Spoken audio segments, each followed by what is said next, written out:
Welcome to the Phone Transformer. In today's video, we'll show you how to fix constant notification sounds on Android. Let's get started. Step 1, grab your Android phone and open the Settings app. You can usually find it on your home screen or in the app drawer. It looks like a little gear icon. Step 2, once you're in the Settings menu, scroll down until you see the option labeled Notifications. Go ahead and tap on it to open the menu. Step 3, inside the Notifications menu, look for the App Notifications option. Tap on it, and you'll see a list of all the apps installed on your phone. Step 4. Now scroll through the list and find the specific app that seems to be causing the constant notifications. If you want to completely disable its notifications, just tap the toggle button next to it. Easy as that.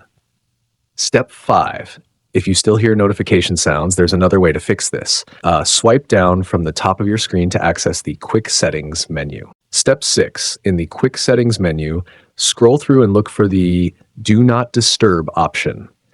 It might look like a circle with a minus sign or just say Do Not Disturb. Tap on it to activate it, and boom, no more interruptions. Your notifications will stay silent. And that's it. You've successfully fixed those constant notification sounds on your Android. Thanks for watching, and please subscribe to the channel.